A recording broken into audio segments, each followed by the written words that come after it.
다음은 통일인력거 김선 대표, 통일인력거 이지원 선생님, 민중투쟁행동 유경화 대표, AUK 정혜수전님의 기자회 전문 낭독입니다.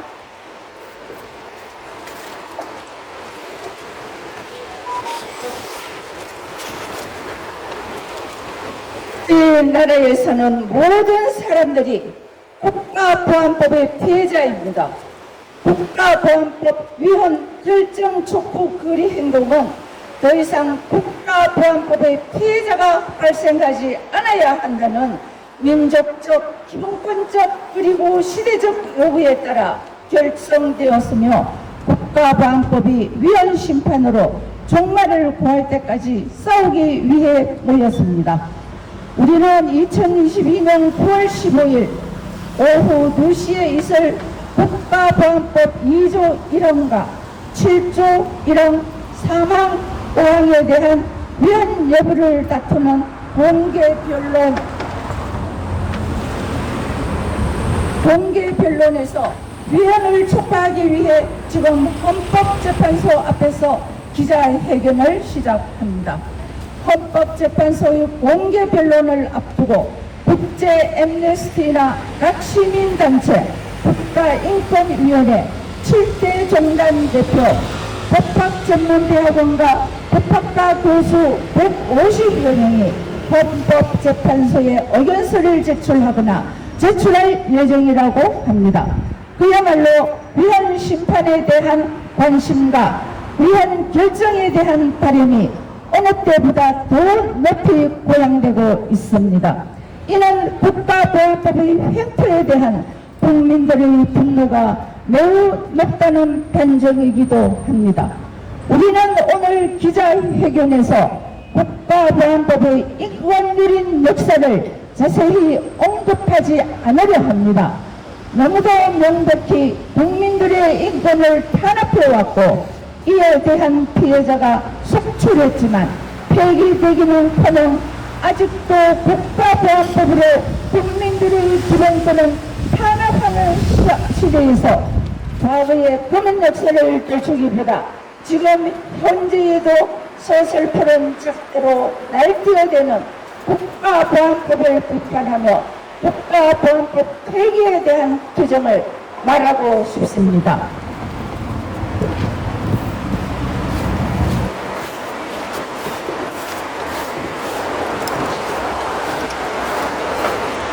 인간의 기본적 권리인 인권은 국가보다 앞섭니다. 국가는 인권을 보장하기 위한 도구이지 인권을 탄압하는 도구가 아닙니다.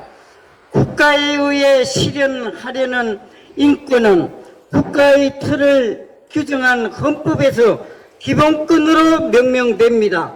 국가의 틀인 헌법의 목적은 결국 인권을 어떻게 합리적으로 실현시켜 나아갈지의 문제입니다. 헌법의 원리인 민주주의, 법치주의, 권력 분립의 원리라는 것도 결국 기본권 실현을 위한 정치적, 제도적 원리입니다. 우리 헌법에서도 이는 잘 나타나 있습니다. 제1조에서는 대한민국은 민주공화국이기에 모든 권력은 국민 개개인에 있고 국가를 통치하는 모든 권력의 근원도 국민이라고 합니다. 그리고 제10조 모든 국민은 인간으로서의 존엄과 가치를 가지며 행복을 추구할 권리를 가진다. 국가는 개인이 가지는 불가침의 기본적 인권을 확인하고 이를 보장할 의무를 진다라고 하며 기본적 인권의 기본권에 대해 보장할 의무를 천명하고 있습니다. 국가는 기본권을 보장하고 실현하는 데 있어 충실한 의무를 지며 헌법의 기본권을 열거하고 있습니다.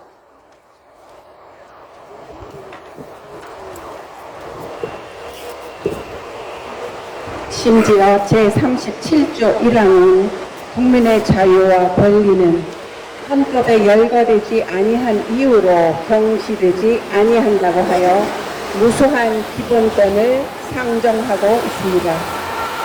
또한 2항에서는 국민의 모든 자유와 권리는 국가안전보장, 질서유지 또는 공공복리를 위하여 필요한 경우에 한하여 법률로서 제한할 수 있으며 제한하는 경우에도 자유와 권리의 본질적인 내용을 침해할 수 없다고 합니다.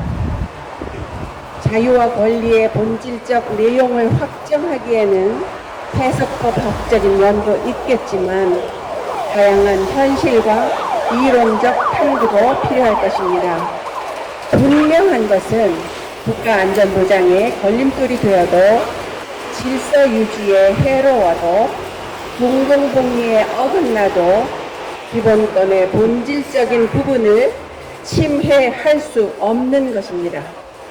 국가가 기본권의 본질적 부분을 침해하는 것은 본말 전도입니다.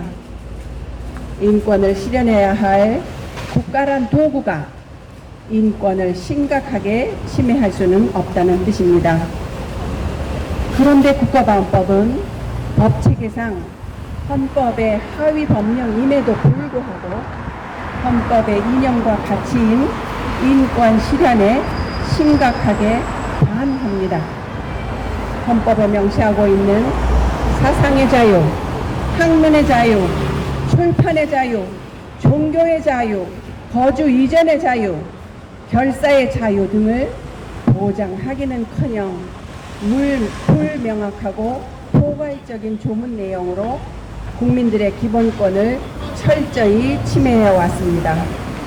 사회질서 유지를 목적으로 한 형법은 인권 침해가 심각하기에 죄형 법정주의는 물론 명확성의 원칙 등 여러 원칙을 준수해야 하는데 불명확한 잣대로 국민을 탄압하는 도구로 존재했습니다. 이제 국가보안법은 온 국민의 행복 추구권에 심각한 침해를 주는 도구로 전락했습니다. 국가보안법을 적용하려 없던 사건도 만드는 부당한 정치 권력의 방패로 이용되고 있습니다. 이는 어디에 그 원인이 있겠습니까? 법 체계상 문제, 기본적 인권 침해에 대한 문제를 이야기한들 과연 국가보안법의 문제가 완전히 해결될 수 있을까요? 우리 민족은 분단되어 있습니다. 분단의 원인을 역사적으로 언급하지는 않겠지만 헌법 3조와 4조는 분단을 염두에 두고 만들어진 조항입니다. 우리 민족 구성원은 한 명 한 명의 기본 인권을 실현하기 위해서 민족 통일이 되어야 함을 말하고 있기도 합니다. 그런데 국가보안법상 이적단체에 북이 있습니다. 유엔에 동시 가입했듯이 남과 북이 만나 서로 상호 교류도 했듯이 북은 엄연히 하나의 국가이것만 북을 이적단체로 규정하여 북에 대한 그 어떤 것도 금지하고 북과의 어떤 접촉도 금하고 있습니다. 심지어 북에 대한 어떤 자료를 소지하기만 해도 처벌합니다. 인권을 심각하게 유린하며 민족 통일을 위한 노력을 시작점부터 차단하는 국가보안법은 명백히 헌법의 이념과 질서에 반하는 것이건만 74년이란 끈질긴 생명력으로 남아 있습니다. 법 체계적 문제, 법 적용의 문제를 넘어 민족의 분단을 유지시키는 도구로 작용하고 있는 것입니다. 대한민국의 자주권에 대한 것은 논의로 하겠지만 분명한 것은 외부의 적으로부터 국민을 지키는 군대의 전시 작전권은 미국에 있습니다. 이 땅에 누군가 침략을 해도 미국의 말에 따라 우리의 자식들이 움직여야 하고, 미국이 전쟁을 일으키면 우리의 자식들은 그들의 명령대로 총알바지가 되어야 합니다. 우리 민족의 근본 무서는 분단이며 분단 원인의 한 축은 미국입니다. 지금도 남쪽 많은 국민들의 세금은 미국의 여기에 사는 데 쓰여지고 있습니다. 자주권이 없는 우리의 슬픈 현실입니다. 우리 민족의 분단, 안전한 자주권이 없는 대한민국, 분단을 이용해 무기를 팔아대는 미국, 세계 패권을 위해서라면 언제나 전쟁을 일으키고 민족을 분열시켰던 미국이나 반통일 세력들에게는 분단 유지가 통일보다 더 좋겠죠.